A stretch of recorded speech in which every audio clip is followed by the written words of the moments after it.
FM 94, The Dark. It is that time again. It's time to get to know an artist we play here on The Dark. And on the phone tonight, I am talking with Stef with an F, and she is the lead singer from the band City of the Week. And we've talked about this band a bunch here lately on The Dark. In fact, they are a Minnesota band.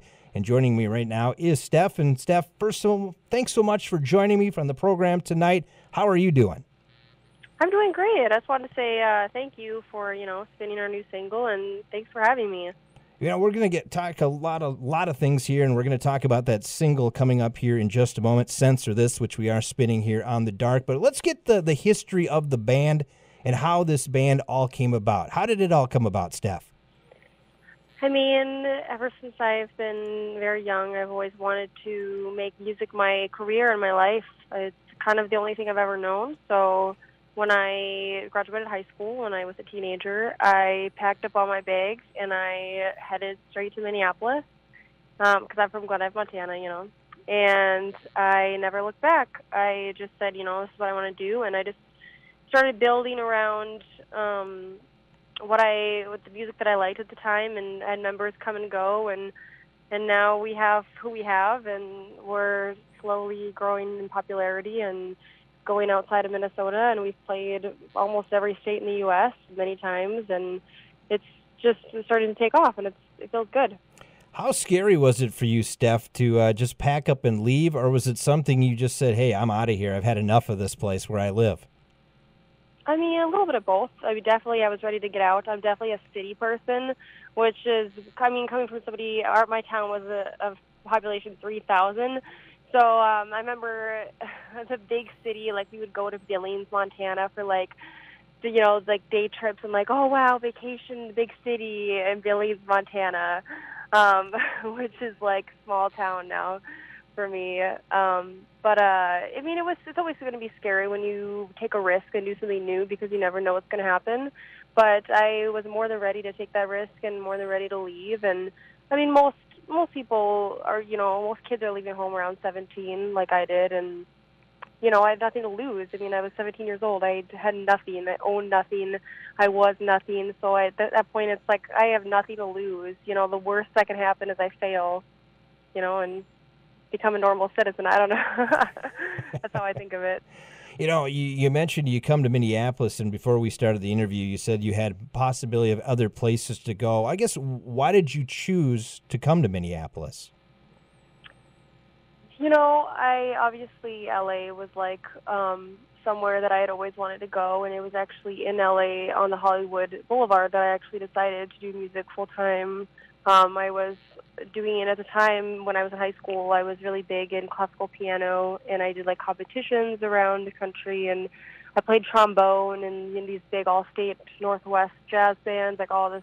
I did a lot of music in many different forms, and I was going to go to UCLA to do classical piano because I thought it was a little bit more of a safe route to get trained in, and it's pretty easy to become a working musician if you have the skill and being down there and being as a hire-on and stuff. And then I remember standing on the Hollywood Boulevard and throwing away my audition tape with all my 15-page sonatas recorded on it and stuff. And I just threw everything away, and I was like, this is what I want to do. I want to be a rock star. Let's do it. What's holding me back? And so then I went back to Glendive, and I just kind of researched, New York and LA and Minneapolis and Nashville, all of the music cities. But Minneapolis just kind of resonated with me. It's not massive. LA just seemed a little bit scary to me because it's just, going from a town of 3,000 people to one of the largest city, besides New York in the U.S., that's just really scary. And there's a lot of people trying to do the same thing. Minneapolis still, to me, feels like home. It still feels small town, even though it's not. So I just felt like there was a lot more opportunities for me in Minneapolis, and it was easier to kind of climb the ladder to success there than starting where there's so many people doing the same thing as you out in L.A. Absolutely, and I can see that. And it seems like, and I'm kind of moving ahead a little bit here, but currently now, when it comes to the rock scene of Minnesota, it's kind of being put back on the map again a little bit, I would have to say. I remember back growing up as a kid, you had like, obviously, Prince, but you had the Suburbs and Limited Warranty and bands like that in the 80s. And then it kind of died off a little bit. Even, like Janet Jackson and Jimmy Jam, Terry Lewis, where they were there.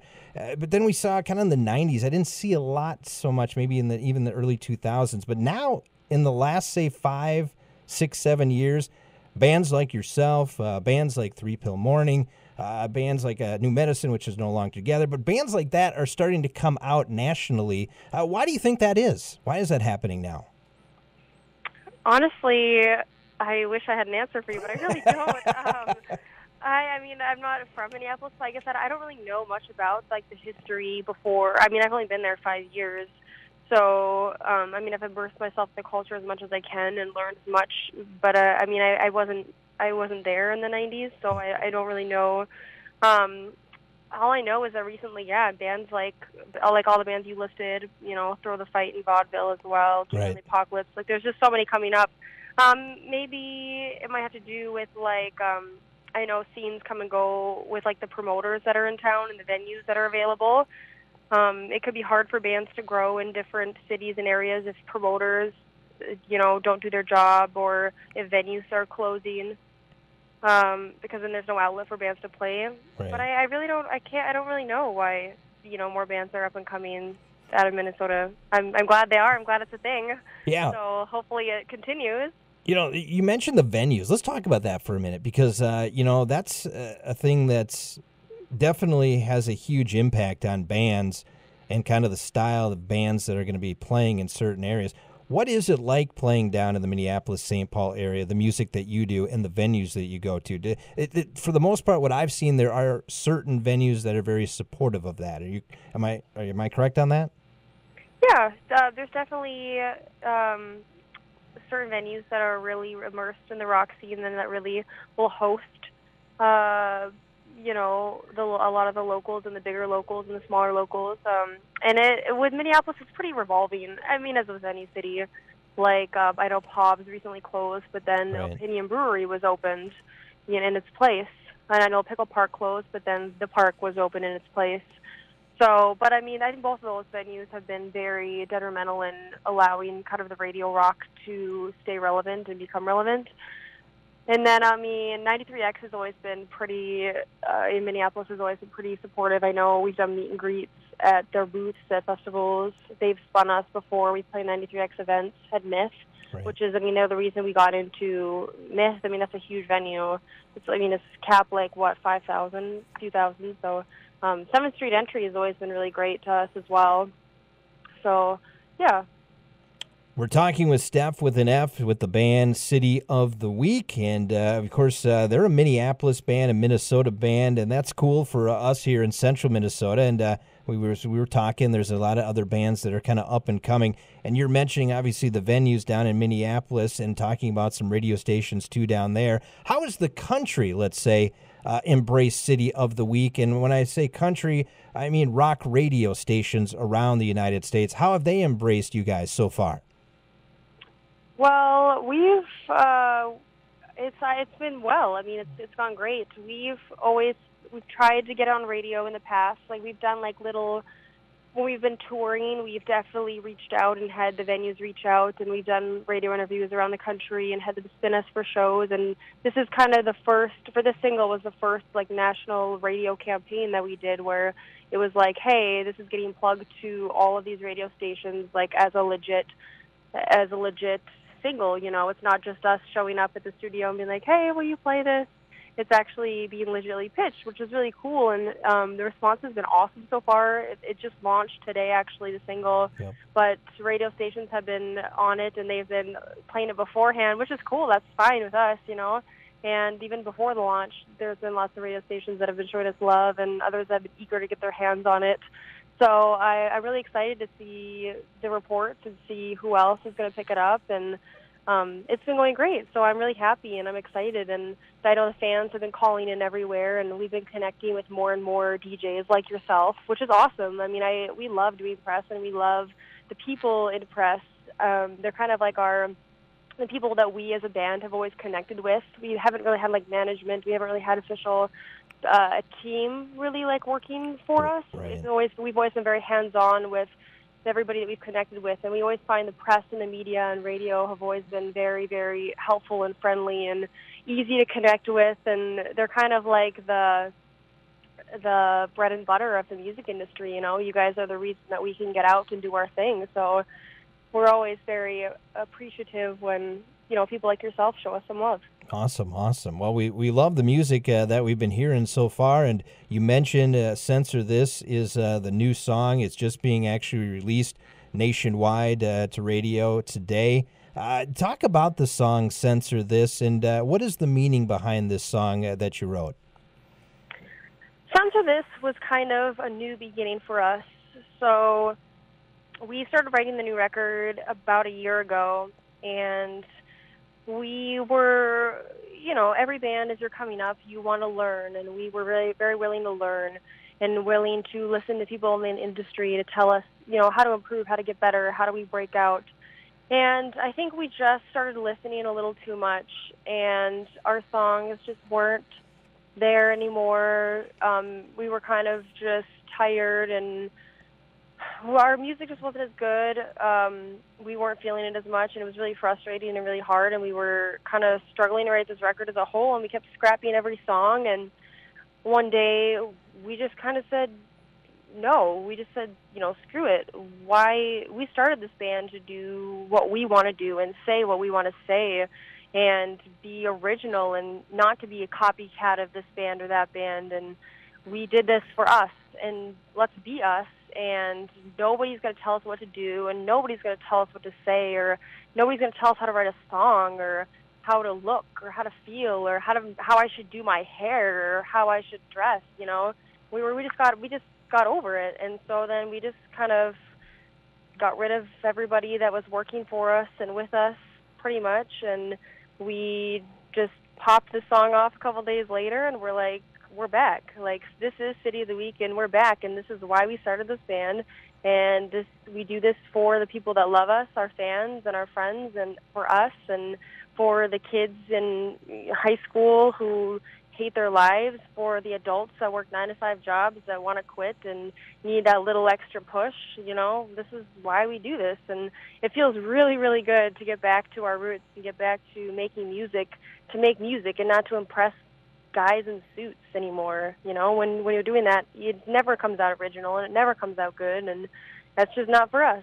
That's awesome. That's awesome to hear, because you know, a lot of times bands will start off with that mentality, and then eventually, as you mentioned, the guys in suits take over and they take the originality out of the band. So it's great to hear that you guys are kind of going back to your original roots. That has to feel great for you, and just kind of maybe more than anything, just relieving yourself of all that stuff that's been in your head that you haven't been able to get out, right? Oh, it is, totally. I remember the first time coming into the studio, it was after, because we were signed to a label and we'd parted ways, and we went to the studio for the first time with Craig Owens, who's doing the record, and just kind of sitting there and staring at him and him staring at us and, like, trying to write a song, and we just, like, we had brought in, you know, what we were working on before, and he was just, like, working. It was really hard to work because he's, like, you know, like, you know, trying to work together, and we're just very, like, it's like we'd forgotten how to write a song, and we'd forgotten how to be ourselves, and that was really, really scary. But after a few days of working with Craig, like, it was, I mean, now we're back in the studio a couple months later, and where everything is just flowing and flowing. You know, it's not like working on one song for a few days. Like, we're, you know, popping out like 3 or 4 a day now. It's kind of like coming back. It's like riding a bike. You just got to go back to your instincts and make sure that you're doing things because you like them, not because, oh, I think somebody else might like this, so I should do it. Right. So, cool. Yeah. Awesome. We're talking with Stef with an F, the band City of the Week. Their latest song is called Censor This. We'll play that coming up here in just a few minutes. Let's get to know you a little bit more. We talked about you're from Montana originally, and then you moved here to Minnesota, and you've been with the band now for City of the Week for over the past 5 years or so. But this musical influences as you growing up, kind of what influenced you maybe to kind of gravitate towards the rock side? What did you grow up listening to? You know, in Glendive, Montana, there are like one or two stations, and my parents, seriously, I know, I was deprived as a kid, and this was before like internet was like a real thing. It was like dial-up when I was younger, and I remember it was our rock station, 96.5 FM in Glendive. It was a country station, and the other one was an oldies station. I hated oldies as a kid. I just hated it. And the 96.5 was country, and I didn't like country either. And then I remember Shania Twain released her Up album, and that started spinning, and I thought it was so cool because it was like one of the first pop country. She kind of had elements of everything. She had a little bit of rock in there, a little bit of pop, and so it didn't feel like just twangy, boring country to me. It felt like this is kind of rockin', and this is kind of cool, and it kind of led me more into like the pop country side of things. And then when I discovered like YouTube, when the internet wasn't dial-up anymore, and I could get on the computer in probably what, middle school, I'd say. I started discovering more of like the punk, Simple Plan, Good Charlotte, kind of those, the bands that every middle schooler loves and kind of embraces their rebellious side, and kind of going from there and then becoming more into just basic radio rock, and then getting into the Warped Tour scene in high school. And Chiodos was one of my favorite bands, Pierce the Veil and all that. And now I've evolved into everything. I some days I want to listen to frickin' Taylor Swift and Justin Bieber, and other days I want to listen to classical, and other days I want to listen to metal or Butcher Babies. And so I mean I really do like everything, and so cool. But yeah, so it's hard to pick. Like, I was never like super attached to like a couple bands. Like, this is the reason I'm into music. It was just kind of more of like I heard music and I was like, I like what this is, and so I got a guitar and I just started playing it. And it's like if I wanted to hear a good song, it's like I would just write what I wanted to hear instead of like trying to like listen to something else. I would just write it. Nice. So that's kind of how I got into music. I played it because I didn't really have resources to listen to it. Very cool. Yeah, I could see that. I guess I never really thought about the dial-up. It'd be pretty tough to download songs on dial-up. Yeah. You might get a chord or two, and then you'd have to wait another 20 seconds for the next chord, huh? Oh, absolutely. Oh, that's interesting. I never thought about that. As we're talking with Stef from F, some other questions for you. So you mentioned you like listening to all sorts of music, but let's switch over to the active rock scene today. What are some of the current bands right now that you're really liking, really digging out there right now? Well, right now I'm kind of into Adelita's Way. We just did a tour with them, and I mean I've always heard their stuff before, but like just kind of like random one-offs on radio and here and there. But like actually getting to tour with them, when you tour with a band and you hear their entire set every single night, the songs start to stick in your head and you can't get it out, and so then you have to go listen to them. So I've been spinning them a lot lately, and they just released a new single as well. Yep. I also have been into I'm trying to think of what I've been listening to. I've been listening to a lot of pop recently. So I know That's okay. I know Ariana Grande released a new song. I've been stuck on that one for a while. Okay. So I don't know. We've also played a lot of the festivals this summer, so I kind of get into the bands that we're playing with. Like Korn has been releasing new music, and I've been a fan of Korn for a while. So it was really cool to share the stage with them, and I've been getting into their new stuff, and as well as revisiting their old stuff. Got the Life is my jam. Freak on a Leash as well. I've been listening to that one a lot. And Slipknot as well. I know Slipknot's been around forever, but when I was younger, like that was just like, devil music. And so I could never get into it, because I thought it was just like, oh, so scary as like a kid. And now that we played some shows with them, and it's like, this is really awesome. Now that I'm more into metal and heavier stuff, they're awesome, and I've been getting into their old stuff. So that's really cool too. Yeah, I think about that. You mentioned like Slipknot, and that is maybe a youngster growing up and not realizing what the true artisticness there of Corey Taylor and the group is.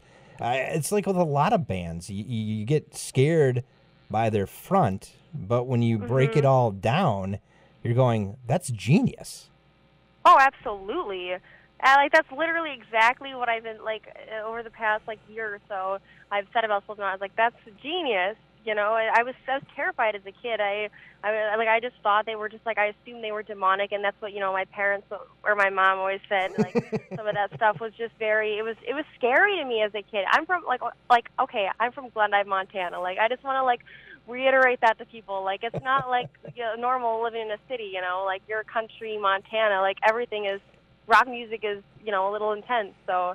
But I'm glad I've been able to expand my horizons since I've left Glendive, Awesome. Well, let's talk about this. If you had to put together your ultimate 3-band bill to play with, okay, so we'll say you get to, it's City of the Week, and then there's 3 other bands you can choose to play with. Who would you love to go out on tour with? Ooh, okay. This is going to be kind of like a mix and match thing. Yeah, that's fine. Avenged Sevenfold for sure. Okay. I just saw them. They did a free show at First Yes. Avenue, Minneapolis. It was awesome. I've always loved Avenged. So did you stand in line for that, or were you able to sneak in somehow? That's what I want to know first. I was guest listed. Oh, so okay. I did not wait in line. Okay. All right. That's okay. We were waiting for like 2 days. I know. It was before because Metallica and then of course Volbeat and Avenged Sevenfold, and I believe they had a new drummer. So they wanted to have him perform one time before they went on to U.S. Bank Stadium in front of 50,000, which was a smart move on their part. It was nuts. The show was nuts. They played their older stuff, which I'm a big fan of. Yeah. From their the White record, the self-titled. Oh my God, it was insane. I'm so glad I saw them there rather than the big stadium. Right. As cool as big stadium shows are, that up close and personal with one of my favorite bands. For years, it was insane, but yeah. So I Avenged Sevenfold for sure. Okay. Joan Jett. Okay, yeah. I saw her at the APMAs a couple years ago, and it's crazy that she's still kicking. Oh yeah. It's crazy. I love her. And then I would probably say, is it wrong to say Miley Cyrus? No, it's not. Wrong? No. I saw her Bangers tour back in 2013, and it was like the best concert I've ever been to. She knows how to put on a show, that's for sure. I loved the outfit changes. I loved how exquisite it was and how crazy she was, right, and how amazing her voice was. So, that was the most random mix of bands, I know, but it's okay. Those 3, it's a little. Kill to go with any of them. It's eclectic. That's all it is. All right, it's all good. You mentioned Miley. Let me ask you this question. We'll go pop culture right now. She's on The Voice. Do you like her being on the show The Voice? And what is your take of a show like The Voice, since you are a current singer? I was on American Idol, actually, a few years ago. I didn't make it that far. I made it onto the show, but not insanely far. And I don't know. Those shows, I think, are more geared toward reviving the judges' careers more than finding a new star. It's just a moneymaker for those judges, and that's why they have celebrity judges. It's to basically revive their careers when they need something to do. That's kind of how I feel about it. Okay. Whether I'm right or wrong, I don't know. Yeah. That's just kind of what I've guessed from it, because it is pretty, I don't want to say it's scripted, but it's pretty planned, and they know exactly what characters they want for it. Right. I don't know exactly how The Voice works, but that's kind of how American Idol was. But I think it's cool that Miley's on The Voice. I think it's awesome to, I know a lot of people were kind of giving her crap just because when you're so eccentric, people kind of find lots of reasons to kind of come after you, I feel like. When Lady Gaga started out, people were kind of nasty. They're like, "Oh, this is too weird. It's too weird." And now she's a sensation. Right. Same, and I feel like same with Miley Cyrus after her Disney thing, and then she kind of went crazy, and people just started disregarding her talent. But she's very, very talented, and I think it's awesome she's on The Voice. Go for it, girl. Yeah, absolutely. I know I've had a chance to talk with Kat Perkins before too. She was on The Voice, and I think sometimes those programs do help certain artists out, but a lot of times, then you're kind of pigeonholed into that, I guess, TV world more so, and sometimes you can't do the things that you really want to do. Oh, definitely not. Yeah, you're definitely under contract for that stuff. Right. We're talking with Stef with an F from City of the Week. Couple more questions here, and I'm sure she's got to get going back into the studio to record a new album, which I do want to talk about. Album coming up before. Let's talk about touring, as we talked about, obviously, the bands that you would like to ultimately go out. But I know you've just finished up the Blontourage tour, I believe. It was just not too long ago. And the reason I found out about that is because a few weeks ago I talked with Hannah from Scarlet Canary. She was going on with you guys. But I watched on Facebook here that you had all sorts of dilemmas on the tour. And you had a van breakdown. You had some other things going on. So basically, what happened on this tour?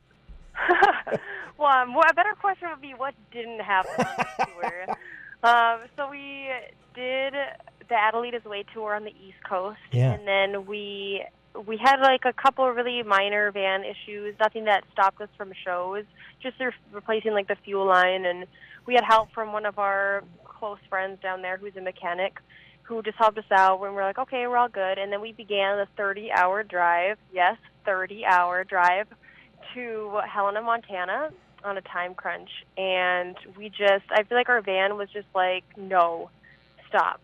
And we just had like a little acceleration problem, and then we pulled off to try and fix it. Well, yeah, that was a bad move on our part.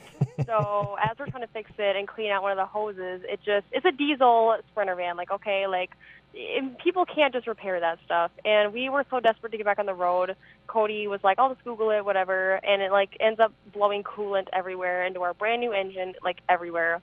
And so we had to get towed to the nearest city. We're like an hour and a half out of Kansas City. Had to get towed there. Had to leave our van and our trailer full of all of our equipment, all of our merchandise, all of our personal items, like literally everything there in the dealership, and try and figure out how to do this tour. And Scarlet Canary, they're like our BFS. Mm-hmm. They just call me at 3 in the morning. They're like, hey, we're coming to pick you up. And so they like backtracked, because they were already on the tour. They backtracked and came and picked us up in their minivan. Their freaking minivan. There's not even enough seats for all of us in the minivan. And they're tiny. They have like this tiny trailer. Like they have like condensed like their setup and everything. So they're like, our trailer is like massive. We have like these huge like backstage like the pieces that go on stage. Like we have all like tons of merchandise. We just have a lot of stuff. And they have like this tiny 4x8 trailer. And they're like, yeah, you're just gonna have to leave all your stuff behind. You can use our gear. And we were just like, we wanted to do the tour. Like, we don't even need all of our gear. We don't need all of our merchandise. It's kind of like, right. That doesn't make you a good day. And we were bummed because it's like we spent all this money on our new gear and we had all of our stuff. And you want to put on the best show possible, but at the end of the day, it's like, we're not going to cancel a tour, like, ever. Like, that's just not us. So it was awesome that they were just like, yeah, hop in and you can use everything and we'll just figure it out. And they're the coolest people ever. Like, otherwise, I don't know. I don't know how we would have been able to finish it. I know we finished tours in the past by, like, if our van is broken down, we did a budget rented truck one time with, like, because, like, nothing pulls a trailer right. that we've been able to rent. Right. And so we did, like, a budget rented truck, but we had a person with us on the tour who was over 25, and none of us were over 25 this tour, so we couldn't do anything. Like, I know, we're all so young that we couldn't do anything. We could rent like maybe a little car or something, but that's really pricey, really fast renting something. Right. So they basically just saved our butts. And then after we hit Grand Junction, then toward the end of the tour, and their guitar player ended up in the ER. He had like some sort of snowboarding accident a few years ago. Okay. And I guess he still has nerves sticking out. He has like pins. I don't know how that stuff works. I've never broken anything. So I don't really know what goes into like surgeries and that kind of stuff, but I guess it was really bothering him. So he had to go to the ER, and they had to cancel Denver. So then we left a couple of them in Grand Junction, and they drove us to Denver, and then we had to get a rental car afterward to go back to Kansas City to get our stuff. And then we're trying to pick up our stuff and go home, and our van is dead, like the battery's dead. So we charge the battery, and then we're driving out of the Mercedes lot, finally, and our freaking trailer tire is like about to explode. There's like this huge massive lump. Like, we can't even drive this trailer. And we're like, are you joking right now?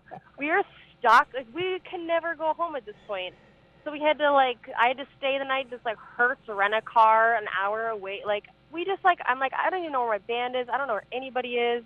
And we ended up at this other band's house. Like, I'm like, I don't even know what my life is anymore. And so finally in the morning, we fixed the tire, and then we had some repair on the trailer brakes and, like, literally everything. Like, we repaired everything on this tour. So, but we made it home finally. You made it home. We finished the tour, we did the dates, and it was awesome. And every show was awesome, and we had fans at every show who've been wanting to see us, and that's all that matters, honestly. Like, screw our gear, screw our van, whatever. Like, it was awesome. Right. We had a great time. Yeah. So anybody that complains about their job, just listen to that for the last 5 minutes, and you'll be like, I think I got a pretty good job. Yeah, seriously. And that's, I mean, it's not the first time this has happened to us. And No. It's not, and it's happened to every band ever who tours. Like, literally every band. So I can't even, like, complain about it. It's just so, like, are you serious? Like, literally everything. Hey, you got to crawl before you can walk, right? So that's what you did. You're crawling right now, and hopefully with the new single out here, Censor This, you'll be able to get up, start walking, and then a new album is coming out here, I think, in 2017. Is that correct? Yes. Talk about that. What are we looking forward for that? What's coming out on that in 2017? Well, we don't have an exact date yet. We'll probably do sometime around the spring and coordinate with tour dates. And, yeah, we'll do another single with that and a video. We have the video for Censor This coming out in a couple weeks. Oh, cool. And that's kind of, like, all I'm focused on right now. We're working on the album, but, like, I haven't even thought about release dates or exactly what we're going to do with it. Kind of like any band. You're going to release it and then tour on it. Absolutely. Yeah, but I'm sure we'll find something crazy to do, and we'll definitely up our game on every single song that we release, and we're going to up the game on every music video. The next music video that's coming out in a couple weeks for Censor This, like, blows the other ones out of the water, of course. In typical City of the Week fashion, we can't just do a song, we have to do a music video, and it has to be better than any other music video that we've done. So, yeah, that's what's next for us. That sounds awesome. And I just saw today that you are actually coming to Central Minnesota on November 12th. You are going to be at the Cloudoscope Tattoo and Art Convention in St. Cloud. And you're going to be rocking there, I guess. So St. Cloud, from where Little Falls is about 30 minutes away. So you're in our listening area. So people can come down to that convention, and they can see you rock out on Saturday night, November 12th at 7 o'clock. That'd be awesome, yes. We want everybody to come out and meet us and say hi, and we'll be there all night. That'd be cool. And, you know, I've never seen a City of the Week show, and unfortunately, I am not going to be able to make that show, but there's reasons for that. But anyway, we can talk about that later. What, I guess, when it comes to City of a Week show, what does a fan expect from a City of a Week show? When they go to a show, what do they see? They should expect to get blown away. They should expect swagger and energy and in-their-face craziness, and they better be prepared to sing because nobody escapes my microphone. You're going to be singing those woes. You're going to be singing the choruses of stuff. Yeah, I mean, it's just a crazy experience. Our live show is easily the best part about who we are and who we are as a band and as people. And for this particular show, it's a longer set, so we've thrown in some covers and kind of made them our style. We have some Led Zeppelin and some Weezer, and as well as obviously our originals. So, yeah. Well, you led into my next question, and it's my final question I always ask every band, other than how they get to know more information about the bands. My question is about cover songs, okay? And here's the question. What artist, any artist, and this will be an interesting question for you because you're very eclectic in all the artists that you like out there, but what artist would you like to cover a City of the Week song? Ooh, I would say, God, that's hard. Maybe, yeah, you stumped me, man. It'd be cool to see a pop cover of it. Yeah. I know we're already pretty poppy. It would be dope to see, like, I really want, like, Rihanna to. Rihanna? I know that's really weird. I'm a huge Rihanna fan. I like how dark and, like, twisted she is, but still, like, hot. And I think it'd be interesting to see what she would do with the City of the Week song. Okay. Any particular song? that you'd like Rihanna to do? Ooh. Maybe Just Another Eulogy. Okay. That one has a lot of F-bombs, a lot of swearing, and it's very intense and very arrogant, and I think she would rock it. Awesome. Well, maybe we'll have to make that happen. That'd be fun. Yeah, that'd be dope. That'd be awesome. That'd probably put you on the map for sure then, huh? Yeah. Yeah, exactly, Jay-Z, you idiot. Hey, we're talking with Stef from City of the Week. How can people find out more information about your band and your music? Anybody can just Google us. They can search us in YouTube, iTunes. We're on Facebook. We're on Twitter, Instagram. Literally anywhere that you think you would find bands, we're going to be there.